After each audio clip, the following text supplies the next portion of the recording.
Hey fight fans, this is Richard Schaefer and you're watching Sporting Icons. Now some of you may remember at the beginning of the year, I think it was around about the 2nd or the 3rd of January, I made a bunch of predictions, and one of the predictions was that Showtime will be out of boxing by the end of the year. This will be its last year in boxing. Now, I didn't say that because I wanted to be right. I said that because I felt that's the road that they were going down.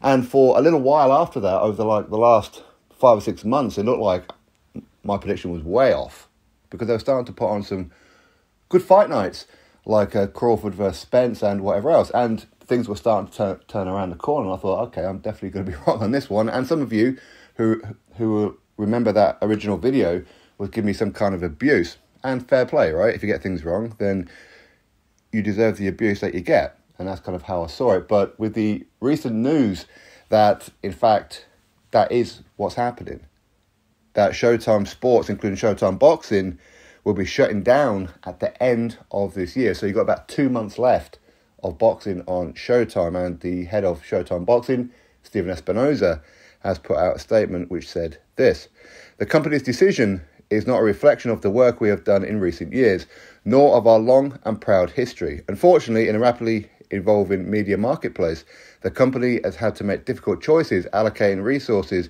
resetting priorities, and reshaping its content offering. While today's news is certainly difficult and disappointing, it's entirely out of our control." Stephen Espinoza's statement.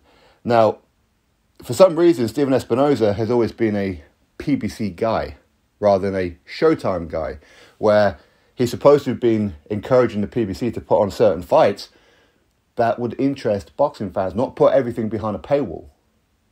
And when you put things behind a paywall, especially at the prices in America, it's going to put a lot of people off. Now, ultimately, this news doesn't affect me or people here in the UK because we don't have Showtime.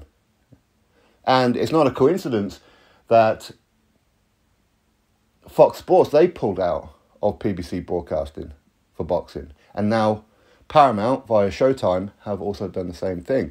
And when Stephen Espinoza says it's out of our control, no, it was in your control. Of course it was in your control. If you deliver what boxing fans want, then you'll get the numbers, in which case there's not going to be any reason for Fox or Showtime, via Paramount, would pull out of boxing. But you haven't. You guys have kept things in-house. And that's why I felt that this year would probably be its last year in boxing, because they were putting on fight nights behind a paywall that boxing fans weren't interested in. Thurman versus Barrios, Ortiz versus Charles Martin, Ruiz versus Ortiz, Wilder versus Helenius.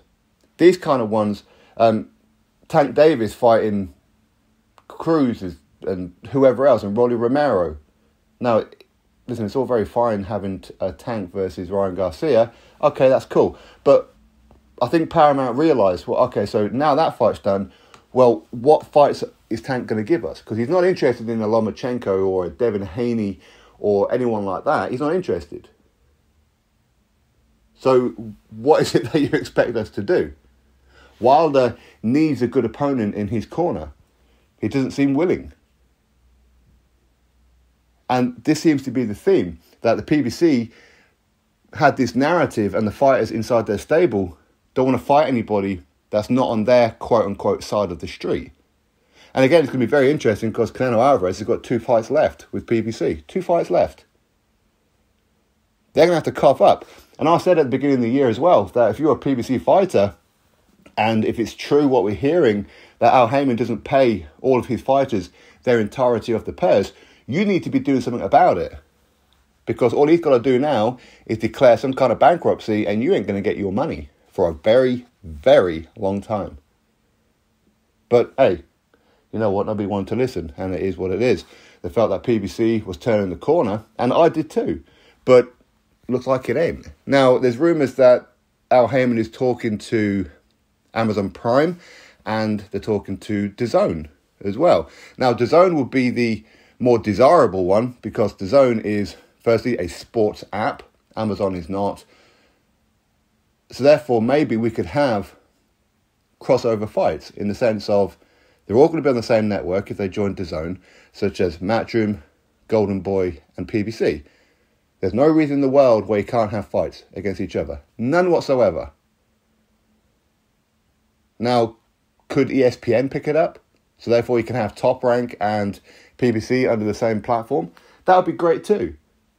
Because that's been the problem with boxing, is that promotional company versus promotional company doesn't seem to be happening. And if the UK market doesn't start putting on fights together as well, start working together, and again I'm talking about Eddie Hearn, Frank Warren, Ben Shalom, if you don't start working together, somebody somewhere is going to take the fallout.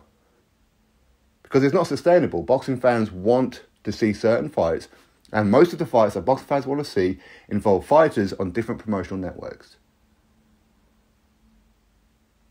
Showtime could have saved themselves. PBC could have saved themselves as well, but they didn't want to do it. In-house fights, people are just not interested. They're not interested in in-house fights. So they're really going to have to change it up. They're really going to have to. So Stephen Espinoza, it is your fault. It was in your control. And you blew it. And all the PBC fanboys running around saying, ain't nobody interested in an app in DAZN. Calling people top-ranked Tobies. But PBC were putting on the worst fight nights. The undercards were terrible. Terrible. And anything that was even remotely interesting, and even those that weren't that interesting, they were putting them on pay-per-view. And that's ridiculous. And now they have to pay the Reaper for it. But if they were to join Amazon Prime, listen, of course, it's a huge, huge app. It's a huge network. Of course it is. It's global as well, which is good because obviously Showtime was US only. So, of course, you can build famous people, but you can only build them in America. You can't build them elsewhere because nobody else gets to watch the fights. But if they manage to somehow get onto Amazon, that's great. But at the same time, if you're delivering the same content, Amazon Prime are just throwing money at the wall as well. Why would they bother? There's no reason for them to just waste money. There's none. DAZN, they're quite happy to waste money for some reason. But if they were to take on PBC and give them some kind of budget under the instructions that you will work with Matchroom and you will work with Golden Boy, that's good for boxing. That's good for boxing. And I think DAZN do need to speak with Eddie Hearn and do need to speak with Oscar De La Hoya and that as well. So you guys need to start working together. It's all very well having the odd fight here and there, okay, but no, we need to do this more regularly. We need to have stable versus stable. That's what we need. And they should insist on it. They should. So for me, I think that PBC will be better off on DAZN as it is a sports app. Amazon is not a sports app because they're going to have the same problems that Showtime have had or having. That most of their subscribers are there for entertainment, whether it be TV series, whether it be movies, all that kind of stuff, not sports. Amazon is a platform for entertainment, not for sports. It's not a sports app. ESPN is a sports app. DAZN is a sports app. So, anyway, it's going to be interesting to see what Al Haymon does. But as I said before, if you're a fighter on the PBC side of the street, you need to be getting your money. And you should have already got it by now if you haven't. And again, that's your own fault, because I'm not the only person who said this. But anyway, it's going to be interesting to see what happens. Hopefully, he sorts something out. If not, then obviously a lot of their fighters will just get dispersed and spread out across Matchroom, Golden Boy, and Top Rank. That's how it's going to be. But how much longer are ESPN going to be okay with their boxing content? Don't be surprised if ESPN are next removing boxing.